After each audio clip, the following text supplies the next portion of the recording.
How we doing? Good. It's nice of the sun making an appearance for us. Yes. Let's play two. Yep. Well, three, I hope, right? If we get there. Like you guys play a tough enough slate in conference.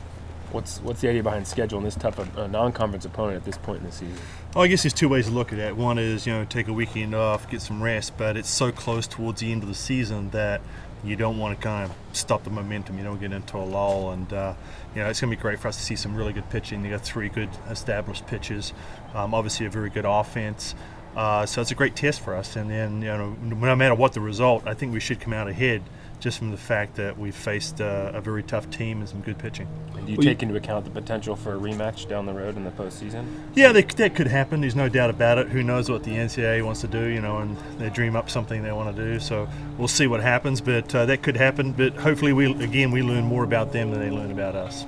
When you say a test, it is almost a super regional type pairing, isn't it? There's no doubt about it. I mean, it very well could be. And, truthfully, we could face Arizona in a super regional or even Arizona State, or, they could cross over Pac-12 teams too. So, if you want to beat the best, you got to play the best, and we've got to see good pitching. There's no doubt about it. So, like I said, no matter what the result, we're going to see good pitching. And I think that's key for us this time of year. See good pitching. How's the prep for a non-conference series like this different than a conference team much better?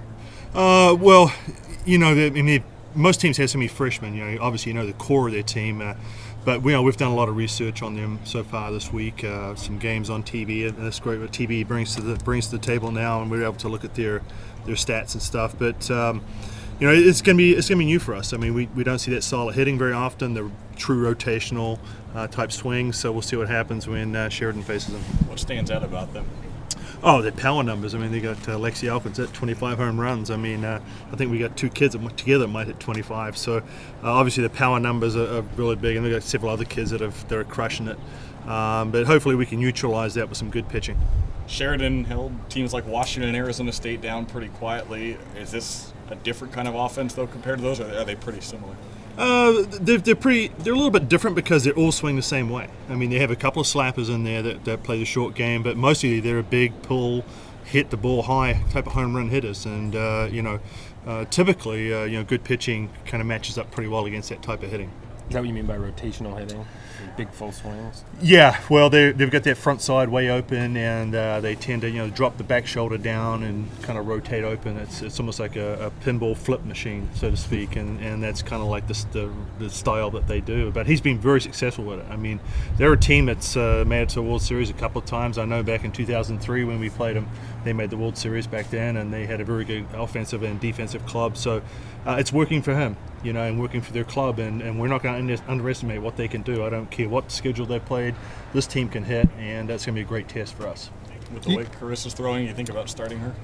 Obviously that could be. I mean, she's again proved last weekend that she came in and did really well for 4 or 5 innings. I think that no matter what way we go, we're going to have to split it up amongst our staff. So I don't think Carissa or Jerry Ann or even Smith and Willett can go the whole game. I think we've got to use them as a staff together, and that may be what we do on the middle game there on Saturday. Like, they're pretty dominant in their league. Do you try to then look at what they did against the Alabama and Baylor series that they have, or get more information from those kind of games? Yeah, definitely. I mean, ESPN3 had some stuff on the Baylor series, and so we've looked at that because we've played Baylor. We know what type of team they are, and it was a pretty good matchup. I think they only got 2 or 3 hits off their pitching. Baylor did in the one game, so. We do look at that and see what kind of matchup. Stearns threw very well against them, gave up 3 runs but only 2 hits. So there's some good things we can look at that are similar to what we're going to do. Decker status for the weekend? I think she's going to be good. I mean, today she needs to go through the physical part of the road back. Tomorrow we'll see if she passes today with no symptoms. Then tomorrow she'll go through some BP and stuff like that, and see if she has no symptoms. If she's symptom free, then she'll be able to play.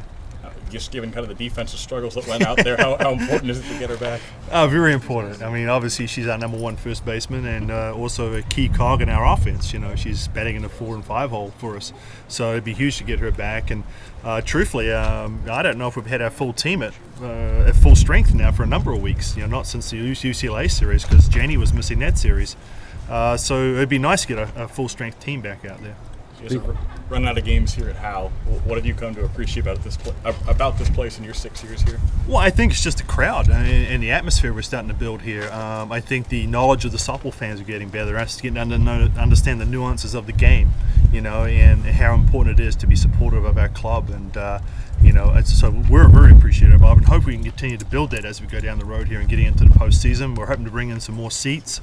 I think we're going to continue to build the crowds, and what a product. I mean, it's a great game to watch. That being said, what kind of areas do you feel like this place still maybe most falls short in, just compared to what else you see around the country? Well, obviously, a covered stadium would be nice, and the viewing areas are not quite the best. Obviously, if we had these things closer to the field, but those are all going to be taken into account next year with a new stadium. Obviously, if there's a training facility, there's no real indoor area we can go to that's close. So, but other than that, the noise. I mean, the noise here and the atmosphere is really good. It's a great scenery as well. So we really do like it here. So you mentioned the attentiveness of the crowd, I guess. Do you sense that people will appreciate just how good this matchup is this weekend? I think they should. I mean, if you look at the numbers, I mean, they've got some gaudy numbers. I think about 86 home runs at least, I think. That was the last time I checked. They may have got a few more since then. So they're putting up some Arizona-type numbers as far as hitting goes. They may not know their pitching strength, but their pitching is very good. If people watched the World Series last year, they were there, and Sarah Hamilton was out there pitching, and she did a fantastic job. And now they've got a new freshman who's doing just as well, and it should be a good matchup. It's going to be, like you said, it's going to be a super regional type matchup. Janie Takeda, senior, probably write a book about her, but she's been drafted and she's tied the record. What can you tell a little bit about progression from freshman to senior year now on her? And yeah, well, I how think good she is. I just think she's been so consistent. I mean, just year in and year out, she's always around that 400 mark. She's always going to steal. I probably could have stolen more bases with her, but our offense is such that you feel more confident in us hitting away than stealing. So Jenny's that type of kid that could have easily broken the stolen base record by now if we'd been a little more aggressive with it. But just been a little struggle for her this last year, with some injuries, which she's been typically injury free. So it's been a different type of year for her, having to battle through some of those things. But she's working hard. She still works hard. I think she's learned a lot about the game, about how to use her speed, her short game, and her long game. She hits the ball as good as anybody. And if you had anybody up at the plate in a crucial situation, she'd probably be up near the top. Oh, definitely. Yeah, definitely. Or her, at the top, or what? definitely her or Jenna Lilly right now. I mean, those two, and Nikki Udrea is another one that has got some pop. But Janie, we feel confident. I mean, very rarely does she get beat with speed. I mean, she can get the bat around to anybody. And what about her attitude? Just Oh, her general attitude? Oh, yeah. I mean, just great. I mean, she's going to bring it. She's tough on herself sometimes. She has a high level of expectations, but her softball IQ has increased each year she's been here. She's got to be a smarter and smarter ball player. She gets to know her strengths and weaknesses, and like I said, she has amnesia. She forgets if she has a bad at bat, and she comes right out the next one and has a good at bat. Did she used to play center field? Or She used to play center field. She was moved over because Just her jumps. Coral was getting better jumps on the ball than Janie. But Janie's got the best arm. I mean, I'm talking about the balance of strength and accuracy that we have on the team. 5 tool. Huh? She's a 5-tool player, no doubt. We're always looking for those. Thanks.